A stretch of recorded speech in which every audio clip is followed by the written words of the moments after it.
Baik, kali ini kita akan membahas tentang sistem reproduksi manusia. Nah, reproduksi sendiri artinya adalah bertambah. Jadi, setiap makhluk hidup itu punya kecenderungan untuk menambah jumlahnya atau memperbanyak gen-gennya. Karena itu, mereka harus bereproduksi kan? Nah, reproduksi itu sendiri terbagi menjadi dua, yaitu satu, cara aseksual, dan yang kedua, cara seksual. Nah, aseksual itu gampangnya seperti ini. Ketika satu menjadi dua, dua menjadi empat, empat menjadi delapan, delapan menjadi 16, dan seterusnya. Itu namanya cara membelah diri. Nah, sedangkan seksual itu harus ada jantan dan betina, dan ya bukan atau, jadi harus ada dua-duanya, dua jenis kelamin yang berbeda. Nah, jadi ketika aseksual, hewan-hewan aseksual itu tidak butuh hewan lain atau tidak butuh individu lain untuk mereproduksi gitu. Sedangkan seksual itu butuh jantan dan betina, butuh dua jenis kelamin yang berbeda. Nah, dilambangkan seperti ini. Itu lambang untuk jantan dan ini lambang untuk betina. Plus ya, karena dia itu yang melahirkan biasanya atau yang bertelur. Jadi yang memproduksi sel telur itu betina, jadi dia lambangnya plus gitu aja. Nah, oke, sekarang kita langsung ke pembahasannya. Jadi di sistem reproduksi manusia ini yang kita akan bahas itu, yang pertama pria, ya si pria ini lambangnya kan, dan yang kedua itu wanitanya gitu.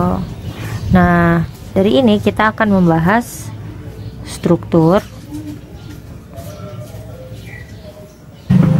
Memang kalau di biologi itu kita perlu struktur agar kita tahu bagian-bagian dari organ seperti itu. Nah, setelah tahu struktur, kita akan belajar fungsi.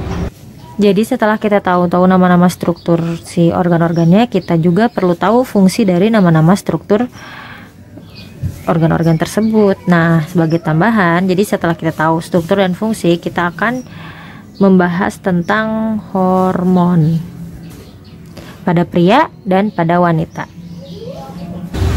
Nah, berikutnya ada lagi nih yang akan kita bahas adalah embrio. Karena pembahasan embrio itu sangat singkat, jadi kita awali ya. Jadi ketika sel pria dan sel wanita bertemu, dia akan menjadi, ayo ada yang tahu? Ya, dia akan menjadi zigot dulu ya.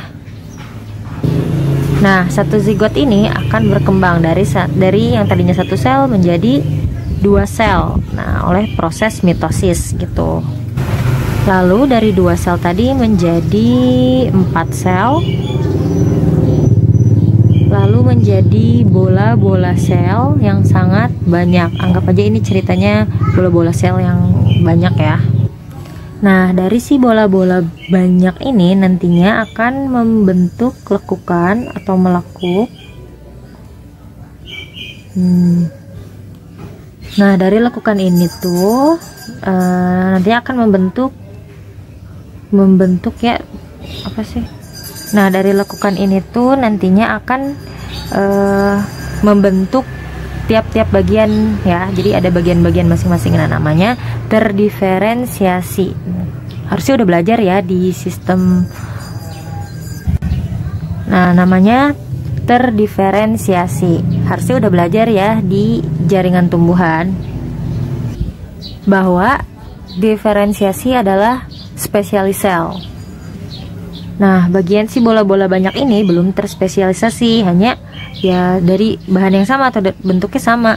Nah, tapi kalau sudah terspesialisasi, dia itu yang ini misalnya ini jadi tulang punggung, yang ini tangan, yang ini kaki, yang ini ada jantung. Nah, itu namanya sudah terspesialisasi.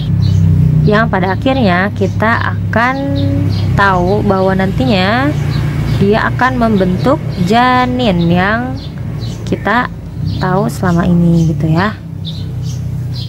Nah, jadi kita tahu ya, perkembangan janin yang awalnya zigot atau zigot itu adalah pertemuan sel sperma dengan ovum, lalu menjadi bola-bola sel, ini namanya morula, lalu akan menjadi janin. Nah, itulah yang namanya perkembangan embrio.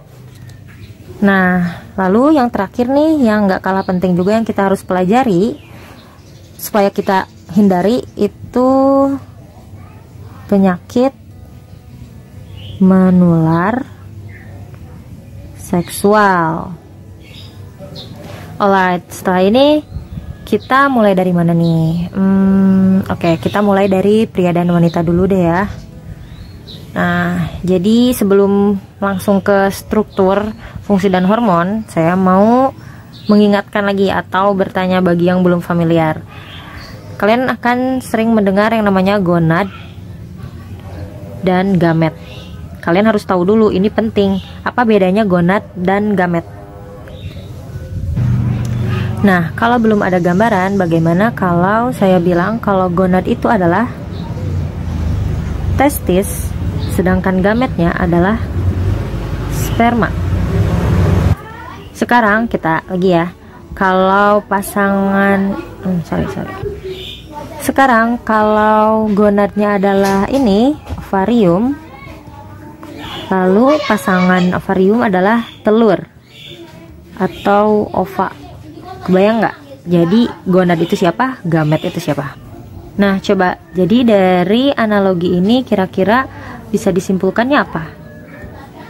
Nah, let's say gonad itu adalah organ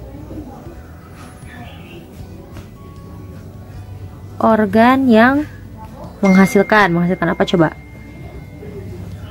Oke, kita lihat lagi. Testis menghasilkan sperma, ovarium pasangannya telur atau ova. Ovarium menghasilkan telur. Berarti gonad adalah organ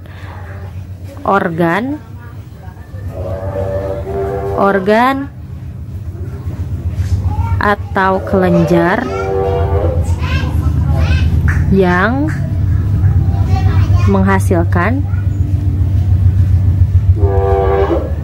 gamet. Jadi gonad itu organnya, sedangkan gamet itu sel yang dihasilkan dari gonadnya. Jadi gamet itu sel yang dihasilkan oleh gonad gitu. Nah, uniknya di sini nih, ketika tadi kita belajar atau membahas tentang aseksual dan seksual, perbedaannya tuh di sini. Ketika si aseksual ini membelah dari satu menjadi dua, misalnya intinya sama, mereka itu materi genetiknya sama persis gitu. Nah, sedangkan kalau seksual, mereka itu pembelahan gonad sel gametnya itu tidak sama materinya. Jadi materi genetiknya tidak sama untuk seksual gitu. Nanti kenapa? Nanti saya akan jelaskan di struktur pria dan wanita. Oke, selesai tentang sistem reproduksi manusia. Di video selanjutnya saya akan membahas tentang struktur dan fungsi reproduksi pria. Oke.